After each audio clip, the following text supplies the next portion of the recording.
Поступила на медицинский в Москве, а тут вообще нет славянских лиц, удивляется девушка, снимая на камеру аудиторию в одном из московских вузов.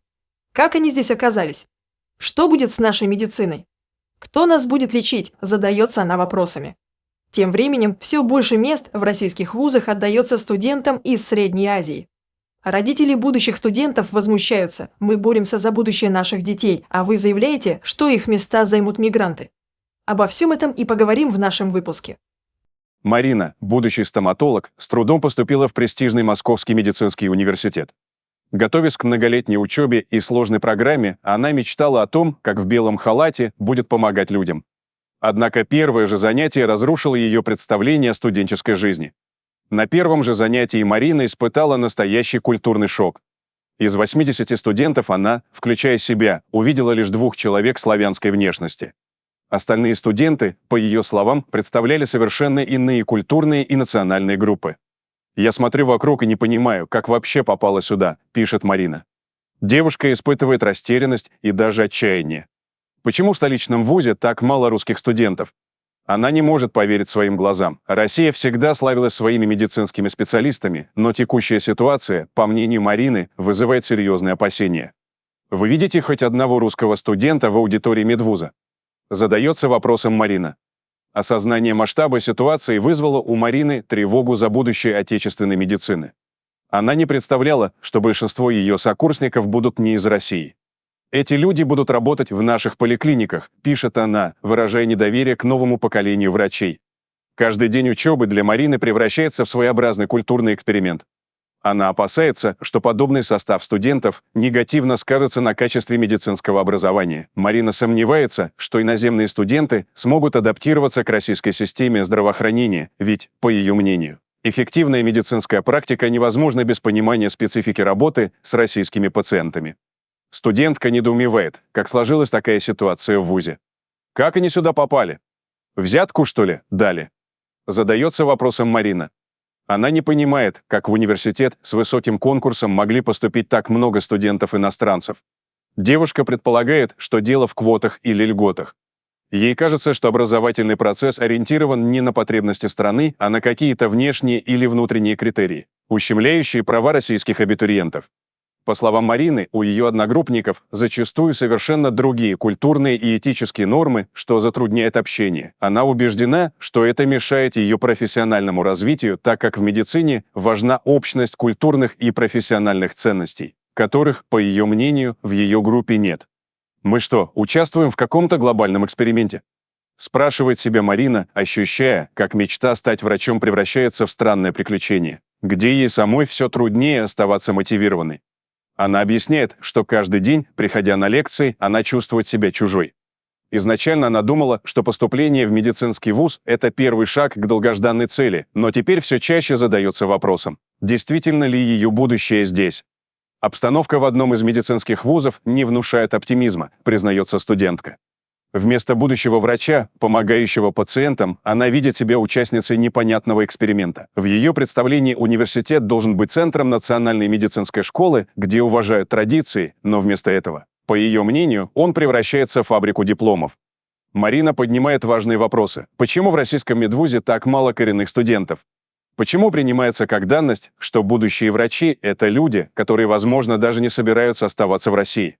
Ее размышления приводят к пессимистичным прогнозам. Медицина должна быть неразрывно связана с культурой страны, с пониманием ее особенностей. Но как врачи смогут понимать пациентов, если они не знакомы с их средой и реалиями? Для Марины это не просто случайный набор студентов, а признак глубокого кризиса в медицине. Если сейчас вуз не принимает студентов из российской культуры, то какое будущее ждет систему образования?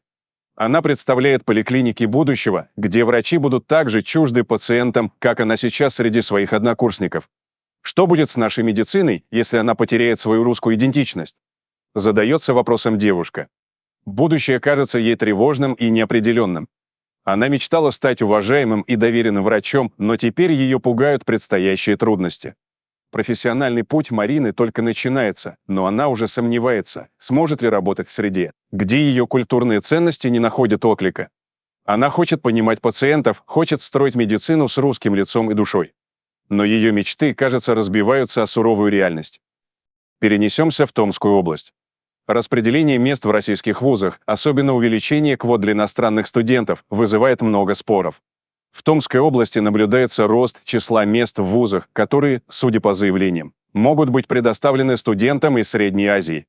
Это беспокоит местное население, особенно родителей выпускников, считающих, что приоритет должен быть у российских абитуриентов с академическими достижениями, медалистов и олимпиадников.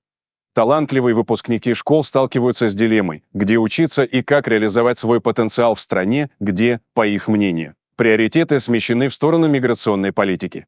Школьникам приходится конкурировать за бюджетные места, особенно в технических специальностях. Даже медалисты и победители олимпиад не всегда могут поступить на бюджет. Мария, мать выпускника-медалиста, мой сын учился на отлично, побеждал на олимпиадах, рассчитывал на бюджетное место. А теперь его отдадут иностранцам. Это возмутительно. Оксана, мать выпускницы с красным аттестатом, это что за социальная несправедливость? Мы тут боремся за будущее детей, а вы заявляете, что технологические места займут мигранты. Если государство не может поддержать своих умных и талантливых детей, значит ли это, что нам нужно искать будущее вне России? Игорь, отец победителя федеральной олимпиады. Мой сын готовился к поступлению на химический факультет в Томске, а теперь выясняется, что берут студентов из других стран. Зачем тогда нашим детям учиться? Получается, наши специалисты не нужны, а нужны студенты из дружественных стран. Это издевательство.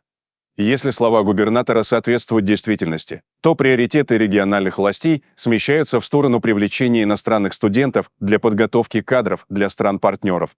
Возможно, это связано с политикой мягкой силы и экономическим сотрудничеством. Но какой ценой?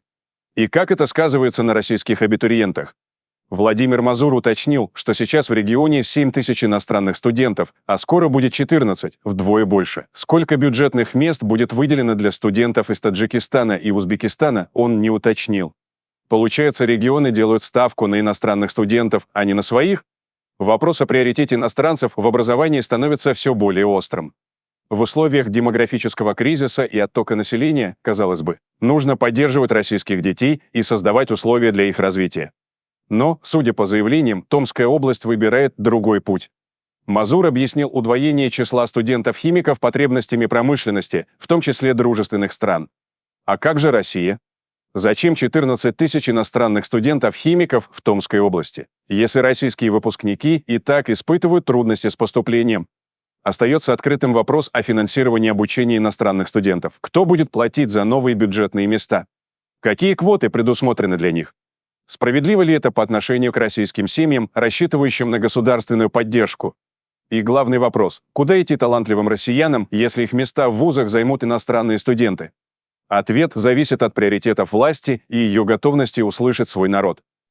А теперь давайте вскользь коснемся вопроса помощи семьям от государства. 2024 год – это год семьи в России, и это событие ознаменовалось щедрыми жестами со стороны государства. В этот символический период многодетная семья Хайдаровых из Моршанского муниципального округа получила государственный сертификат на жилье. Хайдаровы стали обладателями сертификата и примером государственной поддержки семей. Власти превратили вручение сертификата в настоящий праздник. Глава округа Павел Фетискин лично поздравил Азоду Хайдарову и вручил ей подарок. Семья Хайдаровых, выходцы из Таджикистана, получили российское гражданство, воспитывают 3 детей и ждут пополнения. Государственная поддержка пришлась как нельзя кстати. Сертификат вручили не только в год семьи, но и в день рождения Азоды. Кажется, что сама судьба и местные власти решили устроить этот праздник. 5 миллионов рублей – сумма, которая может показаться недостаточной на фоне цен на недвижимость. Однако чиновники уверяют, что этой помощи достаточно для осуществления мечты. Азода выражает благодарность государству. Мы с мужем очень рады и благодарны за такую программу, благодаря которой мы сможем осуществить мечту о собственном жилье. Подобные программы появляются регулярно, особенно в год семьи. Конечно, это не полная стоимость квартиры, а лишь часть, но в год семьи, и это считается хорошим подспорьем. Жилье – это серьезно, и если его сразу дарить, то где же социальная справедливость? Тем, кто задается вопросами, хватит ли этих денег. Или почему 5 миллионов на всех? Стоит пояснить, жилищные сертификаты – это начальная поддержка, своего рода толчок от государства. Ты молодец, теперь действуй сам. Кто-то мог ожидать ключи от новой квартиры, но год семьи – это скорее символ, чем реальная жилищная реформа. И напоследок еще вопрос. А вы что-нибудь получили? Люди в комментариях к новости возмущаются. А мы получаем синяки и унижение от тех, кто получает пособие более 5 миллионов рублей из нашего бюджета. Это еще забыли упомянуть о вручении жилищных сертификатов на право получения бесплатного жилья для мигрантов. А своему народу и молодым семьям показываем комбинацию из 3 пальцев. На кого мы работаем? На развитие страны или на содержание мигрантов? Возмущается Сергей. Все как и прежде, отнять у русских и отдать другим, пишет Станислав. А что насчет всего этого думаете вы, уважаемые зрители? Делитесь своим мнением в комментариях и не забудьте подписаться на канал, если вы этого еще не сделали. Всем добра, всем пока!